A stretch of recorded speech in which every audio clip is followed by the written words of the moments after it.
Everyone. Thanks for coming.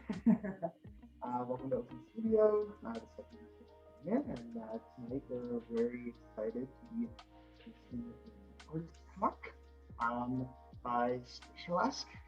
It's going to be a studio talk and a demo of a VR experience called Play City. I will let Sam do more of the talking on this, and I believe you also have an introduction to give as well. But before I head over to that, I would just like to read a land acknowledgement to everybody. Interaxis is located on Turtle Island within the Dishes One Spoon territory, which is the historical lands of First Nations, Anishinaabe, Haudenosaunee, Mississaugas of the New Credit, and many other subsequent nations, both named and unnamed, both reported and unrecorded. Interaxis is aware of the treaties that stand in place that have invited First Nations, newcomers, settlers, and Europeans into this land under a treaty that is made and forged in the name of respect, friendship, and sharing and caring for the land. We are both aware of this treaty and critical about the ways in which it is largely broken by newcomers and settlers. And with that, I would like to introduce Sam, and then you'd like to come up here.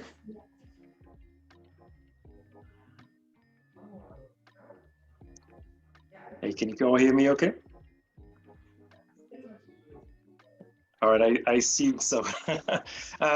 It's great to be kind of here this evening. I just thought I'd begin with just a huge shout out to just the group of amazing curators that kind of enabled the creation of Play City through their own initiative. So I think if Carmelia is kind of there, if she wants to say just a few words about how this kind of collaboration came to be. Okay, so I'm Aaliyah, this is Michelle, and then we have Alex, who is currently not on the continent, so she is asleep, but she's gonna watch this recorded later. We're all Daniel students, so we just went to school together at the architecture school. Yeah, such a long name. And we, as students, we did a lot of projects together, and during the pandemic, as we were home, a lot of issues and social issues were coming to light, and rightfully so. One of those things were Black Lives Matter. There are more protests coming up and more social media awareness. And Michelle and I were at this time doing a project as a mural, the SBD mural on the Daniel's facade. And also this time, Alex and I were doing something more, having more conversation. And then just for Daniel's student body, we're having conversations with the admin, I guess, about how to decolonize the syllabus.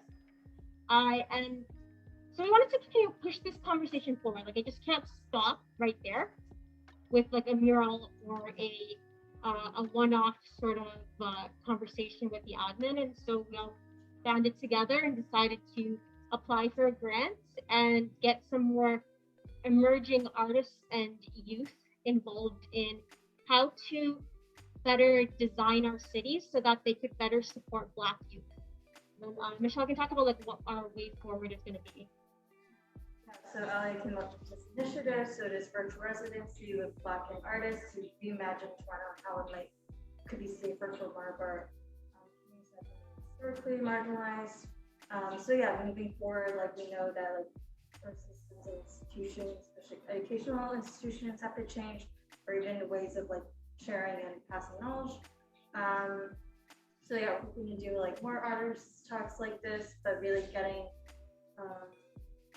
more representation, diversity in all levels of education, which is going to do well. Yeah, for the VR space, but also the messages behind it. But I'm sure Sam will be able to talk in more detail and in a more exciting way. Sam's also one of the artists that was very interested in technology, and you'll see with his work. So having his credit and putting how to better manifest these ideas was just so captivating to us, and so he created the Play City. But we'll let you take it, Sam. Cool. Yeah, thanks for the amazing introduction. I just thought it was quite just an incredible project, and I think I moved over to Canada a couple of years back, and it was the midst of the pandemic and stuff, and it's just been great to engage in such just a diverse community of curators and artists and producers and makers. So The great thing about tonight is I'm able to kind of take you back a little bit on my whole journey to kind of see all the different ingredients that led to kind of the way I work now with Spatial-esk as my kind of main studio of this kind of investigation. So let's take it away. So yes, you kind of may be wondering kind of like, where does this kind of Spatial-esk term come from? And for me, it's kind of three main parts that have all been quite significant to my workflow and just my experience as a human in this world, and just the different interactions that influence the way I approach artwork and the way I approach kind of different social ideas. So the E is exploring. So collaborating with others towards a mutual reimagining of imagined and built realities. So I think we're in quite an exciting time at the moment in both technology, virtual realities, and but also like augmented reality, mixed reality.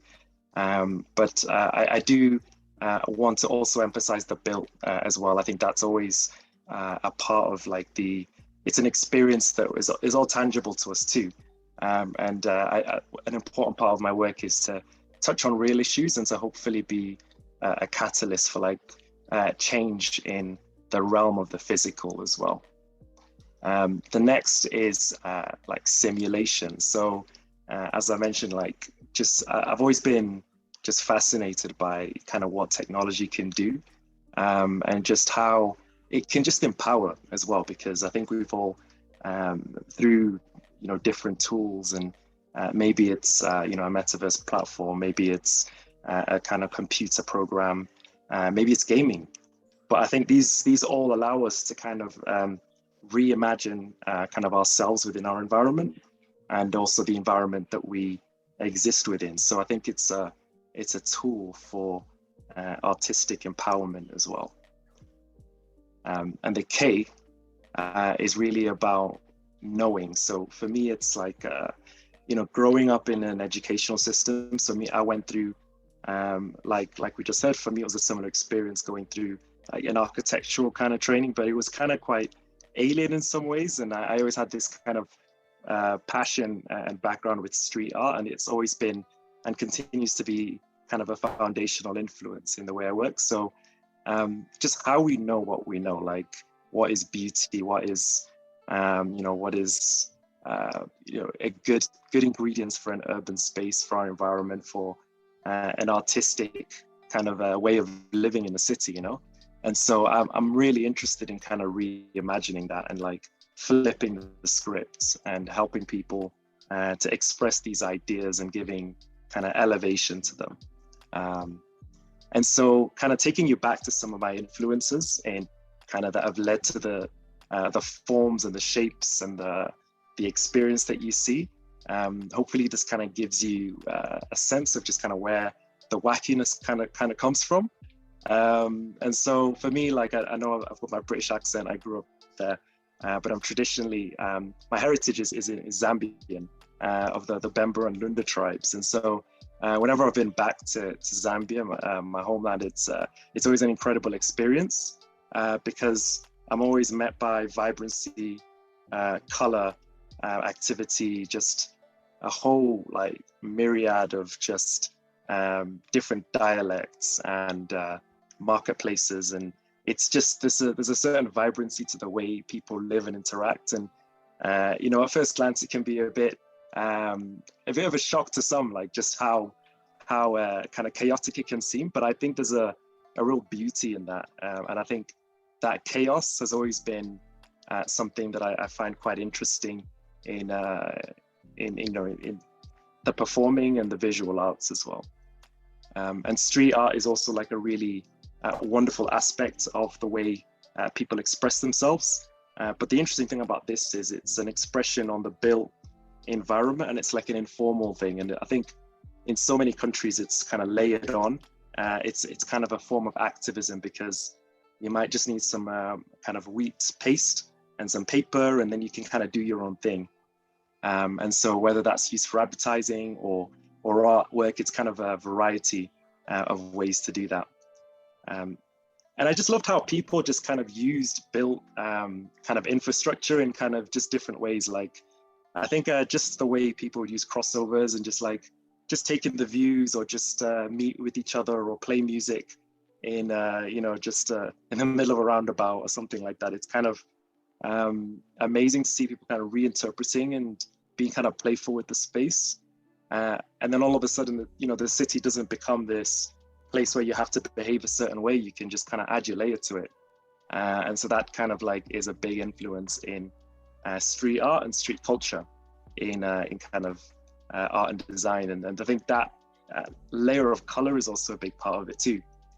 Because I think with street art, it always stands out beyond the beige and the grays of concrete and brick and all these other heavy materials that, can normally be what's the palette in the city. But it's kind of nice to see kind of just how street art can just reimagine that.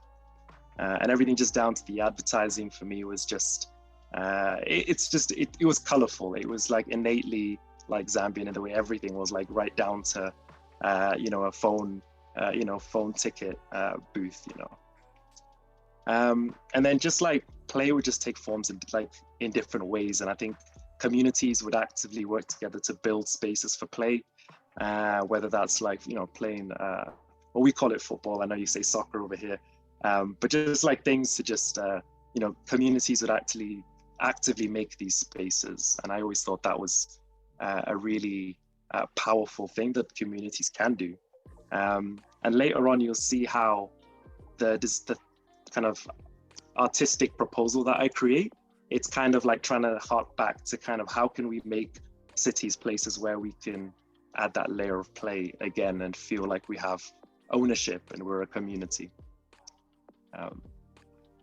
And so kind of just that layer of color has always just been just the key part.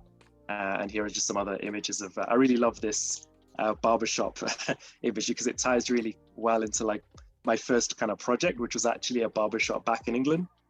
And this is kind of when I started to try and take some of these lessons. And I thought, okay, let's try and like put some of these into the city. So I kind of just went out and just like, had conversations with people. And this is the barbershop where I went to get my haircut all the time. And Tony, the guy who runs it, he was, he always thought art was for people who had lots of money or people who dressed a certain way. He was just, he's just like, what's this got to do with my barbershop? And so I made him this piece of artwork, just kind of help him reimagine like, hey, like art can be about vibrancy, it can be about community, it can be about so much more than this, this gentrified idea that you have of art. And so I even tried making like events. So this is a video that I created.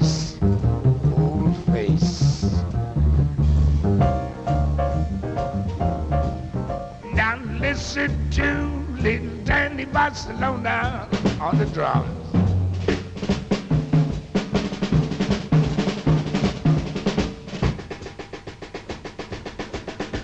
I listen to, well, you know who.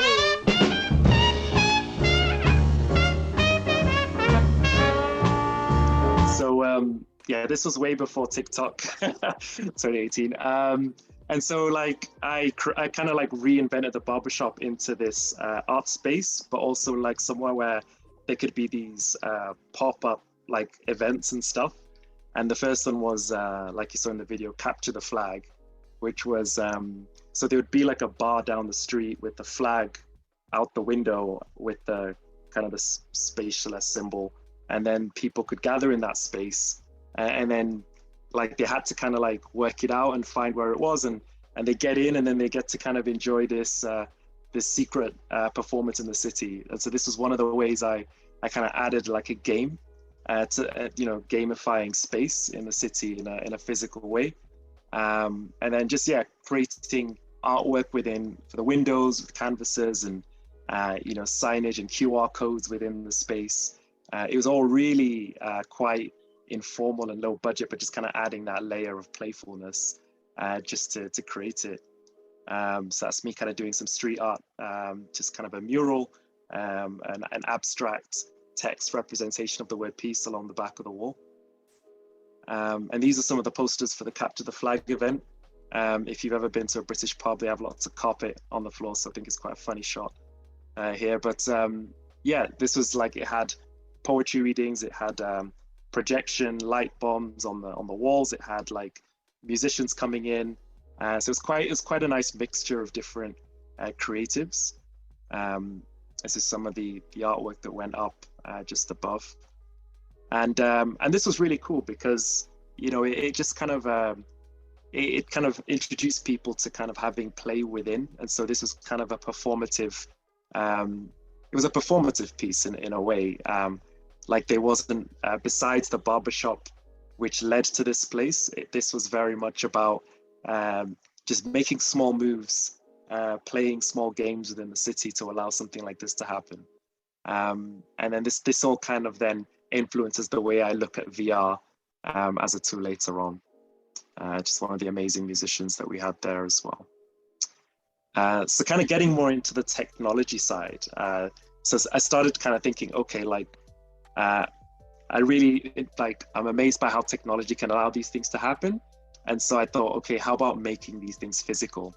But because again, like budget's a limit and all these different things, I started making miniatures.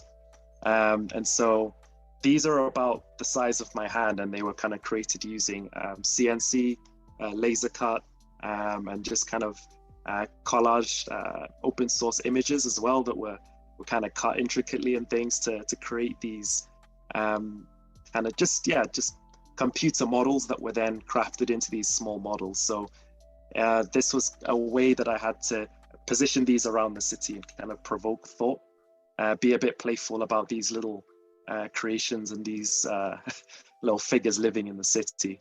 A lot of them were a commentary on just the nature of the city and just how different cultures are moving. There was a lot of home brewing going on at the time. There was lots of cafe culture at the time. So it was just kind of like a bit of a just a humorous kind of a display of that. And then some of the things I would explore would just be purely geometric. These are the colors that you see here. You'll recognize a lot of them are from my journeys in Zambia that you saw early on.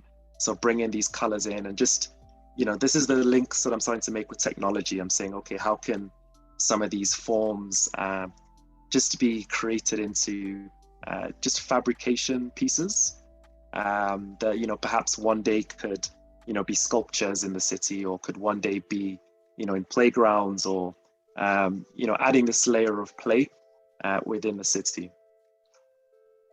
This is a pavilion that I modeled up as part of the London Festival of Architecture, and it was really just it was a place where people could gather within this. Basically, it's a distortion of it's like flags. So the Union Jack, because Britain was going through a really divisive period when they left the European Union, and so I used this fabrication model that was computer cut, laser cut, and then reassembled with these small collage figurines to just kind of give an impression of, what it would be like if we made space where we could talk again. There was a lot of division between young and old, north and south of England, one race to another, one background to another, one income to, there were so many different lines. And so this kind of almost quite, it's like a hut, but kind of geometrically broken up. And so this was the way I was using some, kind of fabrication technologies to create my response to what was going on. And yeah, this fabricated piece is it's basically like a family place back in Lusaka, capital of Zambia, and I just love how there'll be just goats casually around and chickens and livestock and people building their own spaces, and so this is just really a piece that's just celebrating them. And as you can see, there's two women cooking a traditional meal and just this this cheeky goat just kind of around the corner. I think it's quite funny. But I just, this was a way that I was trying to create space through technology. And the technology was the fabrication of these CNC pieces. And the exciting thing is that those could obviously be cut out of larger pieces. And so there's always this extrapolation. Things can always get bigger. And then this piece is just kind of looking at journeys. I was speaking to someone about, their journeys across kind of South America and into Europe. And this was just a little piece that's using that, CNC kind of look to kind of just fabricate that into a box, very much like we kind of carry stories with us. And then, yeah, here are just a few others that just give you an impression of the size of these. And so this is when I was in the phase of using kind of physical fabrication, and I'm still very much kind of doing some of those things now as well. So virtual reality, and so you kind of may be wondering kind of how these things have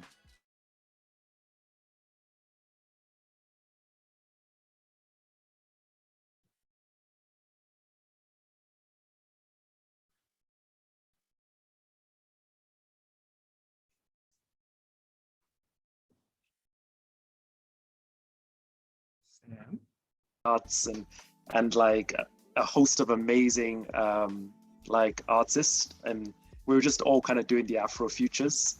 And so this was a collage exhibition, and I came on as a VR artist. And as you can imagine, I'm like, like I can bring in some of the spatial things that I've been exploring into the VR world. And so this is one of the collage VR spaces called the Black House, which was really about kind of reimagining, colonial styles in building and architecture. This is the floor plan that was there, that was created. Each space was customized for the different artists.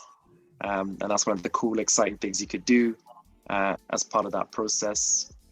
And that's one of the things I loved about VR, is that it just allows you to playfully bring in forms and shapes and experiences that may not be possible, without a lot of money in the physical realm.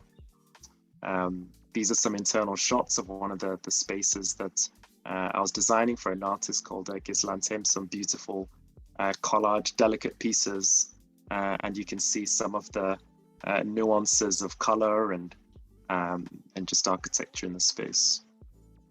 Sonia Mwambu, an amazing filmmaker. This is one of her spaces that I created. This is folded out, so you kind of get this is kind of the unraveled view of what the panoramic view looks like. So some of you will recognize this from like working with Google Street Views and things like that.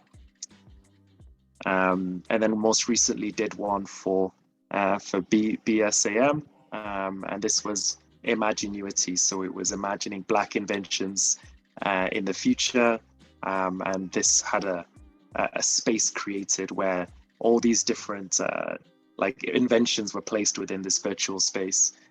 Here we go. And the cool thing about this was some of these holograms were actually in the physical space as well. So these are some really cool shots of, this was a head, this was an invention called Sensor Vision. And so you'd, it was a community, it was a communal artistic process. And so everybody kind of chipped their ideas in, and this invention was created by this group of artists and creatives. And this one I quite like was this bear that would, a nano bear that would kind of work and fix all the biological problems, and it would also give you notifications as well.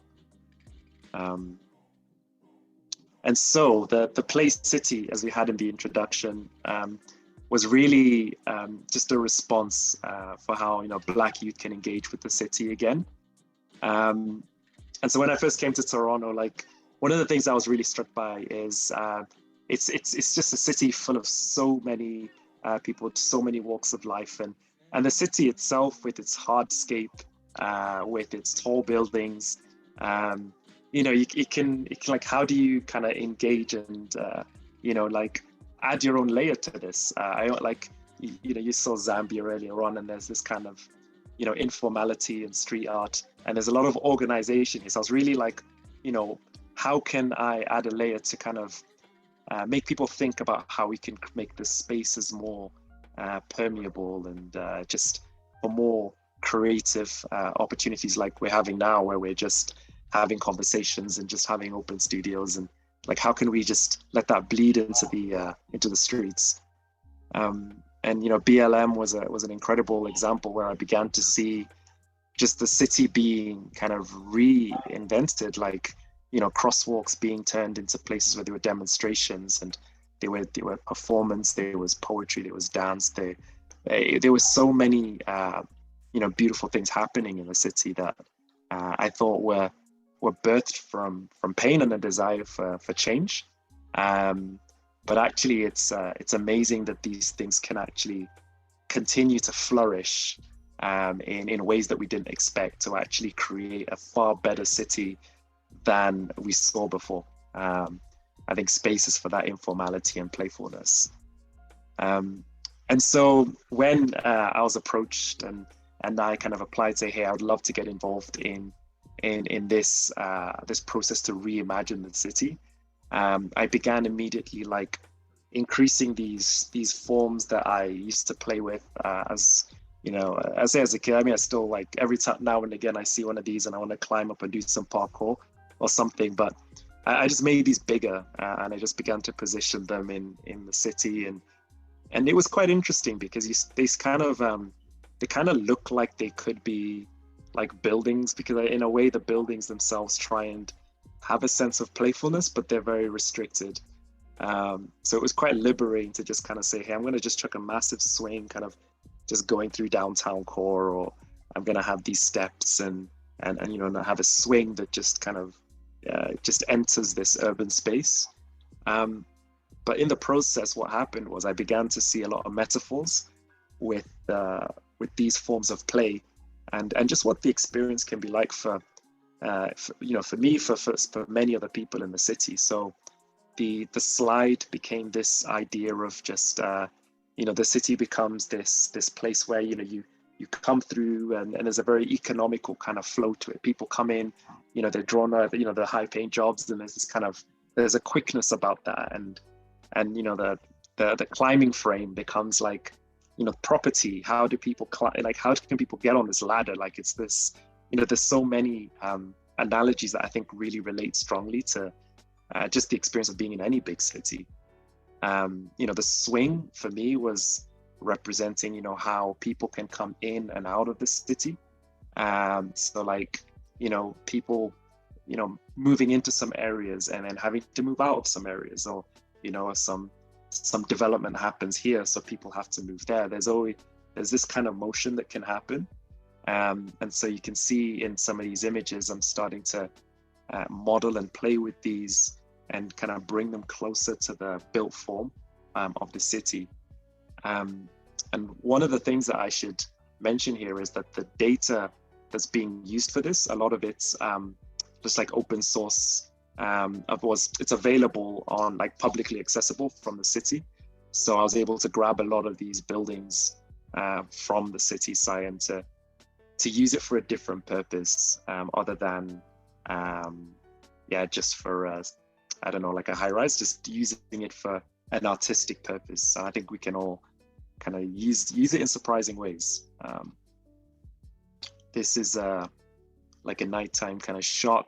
I like the idea of the neons as well, because in many ways, like Vegas has been, it probably is, it's quite a funny example of how that's taken very literally to try and make a place with play, but it's also very economically fueled, so it's a very, I'm trying to like make play without the monetary incentive. Like, what if play is just for play's sake in the city? What does that look like?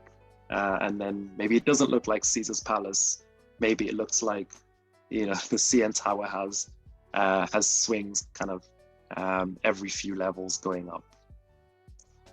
And then, these are some of the views from above in the model. I was playing a lot with different times of day to see which experience would really powerfully get some of these some of these points and these metaphors across. This is the slide, and actually it's kind of going through one of the office buildings, just kind of straight through, because it's like, oh, I've got a job, so like straight in, and kind of this. So there's just this idea of a transition through the city. And so it was an iterative process, lots of like different models, and eventually I begin to start to animate these later on. Cool. So before I get into the VR walkthrough, I just thought, yeah, if anyone had any just questions, like generally about either like the CNC stuff, like the background that kind of inspired a lot of this work, or even some of the other VR pieces that you've seen me show. So yeah, I'll give a little moment to just kind of any questions before the VR, and then they'll obviously be open to some more after that too. Yeah.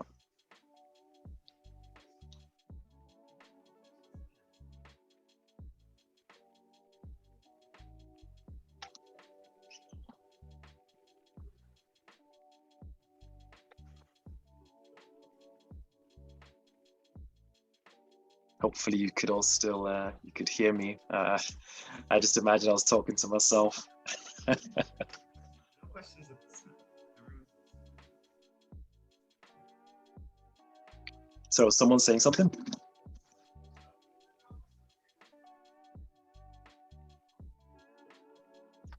If we're all good, I can show the walkthrough unless there's any questions. How's it looking there, Tristan? Sorry, I guess you can't hear me from questions. No, there's no questions. Okay, cool.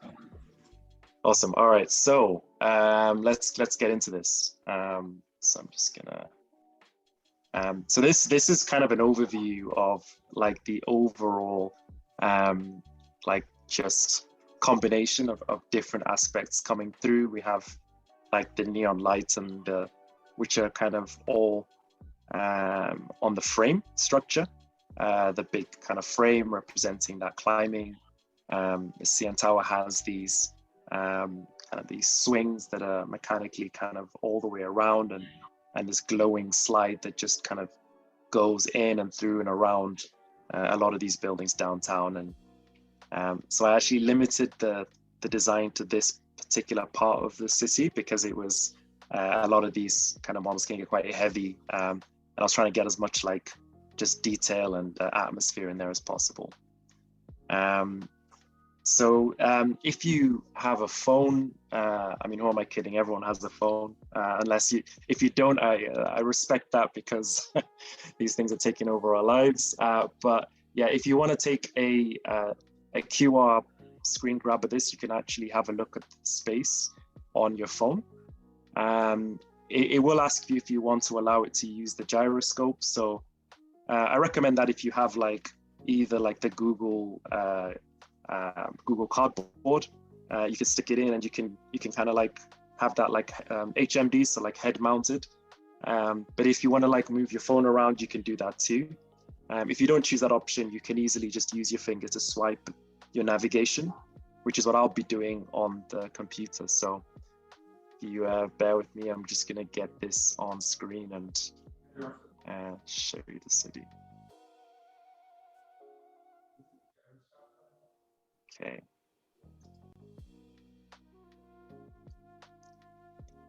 So the first thing you'll see is that it'll just drop you kind of right in the middle of this experience.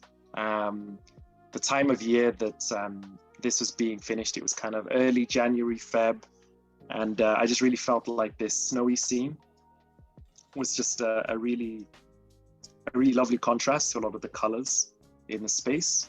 So first thing, let's just have a look at the whole space together before kind of looking in detail at kind of the different installations. So another change I did at the end was actually to put this like within a room.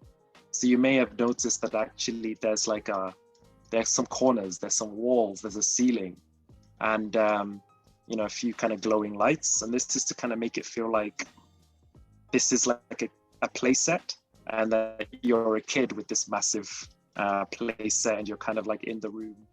And so this is kind of to create that different perspective and point of view. And so here we have the climbing frame, the play city, and kind of neon across there, really just representing this climbing frame, this aspect of, you know, climbing to the top, you know, this level of play that's still there in the city, even if it's wearing suits and ties. I think people still play. Here we have the slide, and you can see the colors that I've grabbed from a lot of my early street artwork and experiences in Lusaka, Zambia, and just all these different bold colors. And then you can see the swings up here on the tower in the viewing area right there. I made these swings and seats bigger than they would be, just to really exaggerate kind of just what they do visually. And there we are, there's the slide running through there. So basically you can always look for these navigators to tell you where you can click. Whether that's, if you look up, you can get the bird's eye view. And yeah, I just click to get back to the ground. So here we go. Let's kind of go through some of these animations. So this is the first animation. If you roll your mouse over, it'll start to spin, and you can kind of just see this motion of the swing. And this was just animated to just kind of give you a focused view of that motion in the play city. And if you click on it, and there's a poem that I wrote for each of these pieces of play within the city. So the play city swings between opulence and ignorance. People enter and people leave, increasing the resonance. We see the same cycles of urbanization and exit. The city attracts and deters. The swing of attraction sets the heart racing and suspends the stomach, home to the owner and the homeless. And so this poem really, it touches many areas about movement in the city, but it also remembers that, you know, in the midst of this, there is hunger, you know, there is need in the city as well. So this is chapter 1. So if we scroll over, I'm using just the click and drag to move around, but you can use the head mounted if you have one of those. And chapter 2 is the slide, and so there's just an animation here, just showing kind of one of the pieces of the slide kind of looping around one of the towers. So chapter 2, the slide. We slide in and out, feeling the breeze of a city alive. We move and we thrive, the play city invites. Young and old alike, melatonin part of an unending spectrum of shining colors. We are a movement, diversity of shapes move past our eyes as we go with the flow. And so this is like a more positive reflection on just the movement into the city. And I think I love how, you know, the city can just draw so many people in, and we're just caught in a current, and it's pretty cool who you find yourself alongside in a place like a big city. And so this poem just kind of expresses that alongside the animation.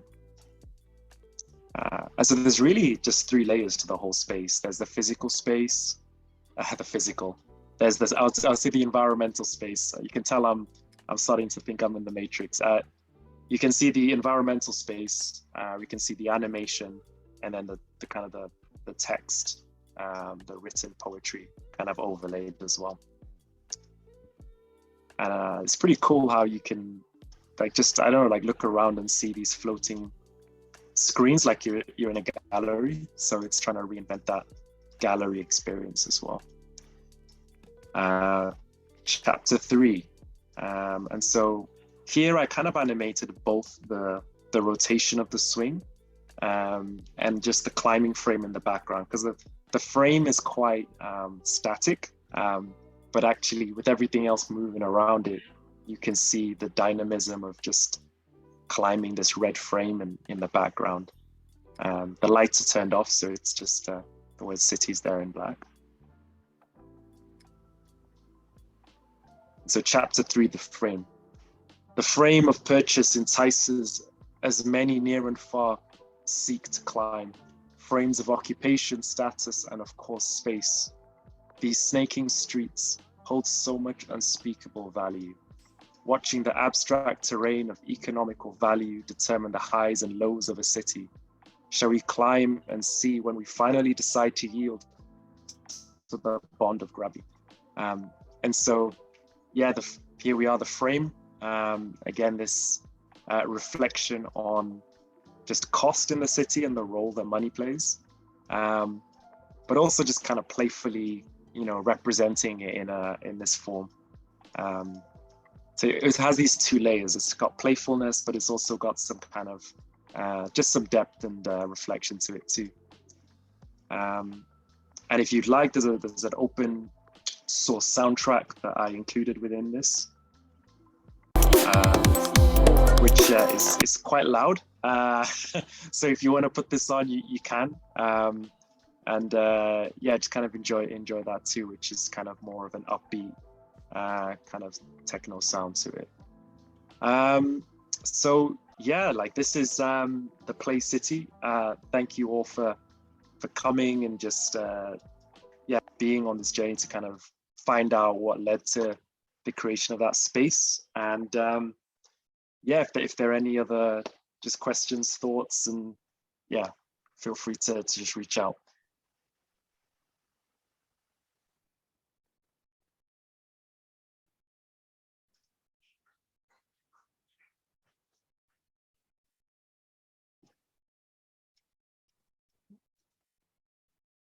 Very nice, man.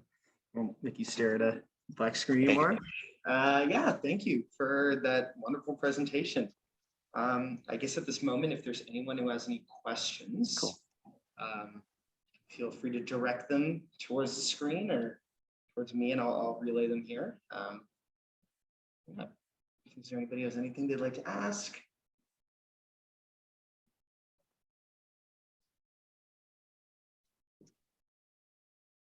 Yeah.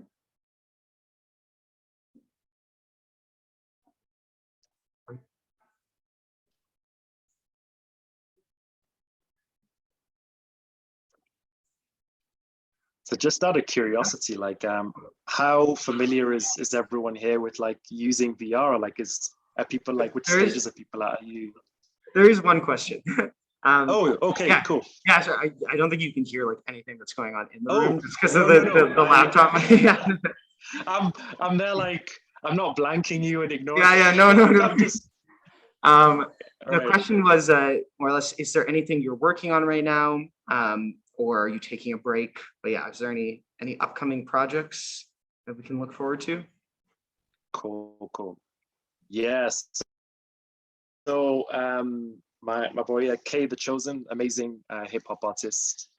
Like he's like I'm working on him on my first VR hip hop like music video. So that's going to be a lot of fun.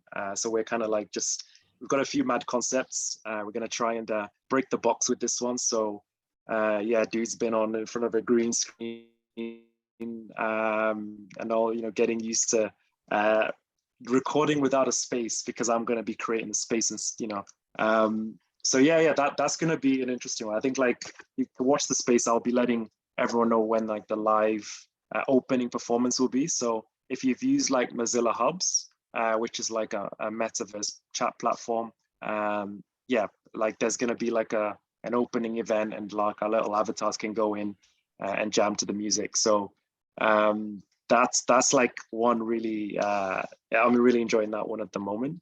And then Nicola Feldman-Kiss, who's an incredible artist. I'm doing a custom space for her based on her latest series of artworks, the Siren and scapegoat pieces. So like her work is going to be, we've gone through a really interesting process of just like the artist and then the space and kind of me from an artist and space point of view. We're both trying to really work hard to kind of not just make 3D an afterthought. We're trying to make it like an art form in itself. And it's amazing that so many people are doing that. Like I'm in such good company with so many, and I'm sure loads of you have, like, you know, reach out, you know, that what you're working on. And I just love like collaborating and stuff. I think, and yeah, Nicola Feldman-Kiss, the amazing thing about her work is that she's like, her modeling, like her digital artwork and her 3D modeling quality is like insane. Like the amount of polygons in these pieces are just like one piece, like 6 weeks to render like minutes of footage. Like it's incredible, like depth of quality. So I think it's amazing. I think it's great how like artists like her, like you guys, like so many others are just like elevating the you know, the technological art form. You know, so that people, you know, the haters are saying, you know, NFTs and things, and so people casting judgment and shade without knowing that actually digital art has work, it has value, it has, like, you know, people really work on these things. So that's been cool. That's what I'm working on at the moment.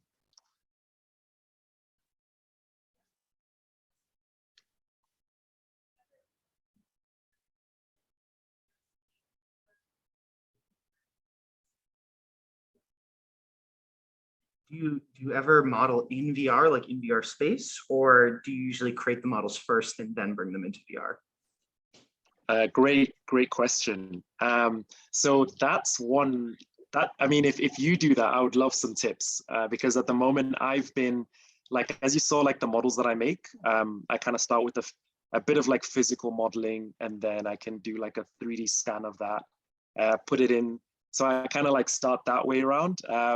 And I know with Oculus and so many tools, you can do a lot of virtual space making. So that's really interesting. I'm really fascinated by that. But at the moment, I use like Blender as an amazing platform. So you can just, and I have a sculpting like pen. So with my laptop, I use the touch screen, and I kind of like model a lot of the spaces that way. And what else is a tool? You could use photographs as well. There's some plugins you can use to make 3D forms from 2D images. And you can start to play with those as well, with light and shadows. So yeah, those are kind of what I'm using at the moment. Yeah.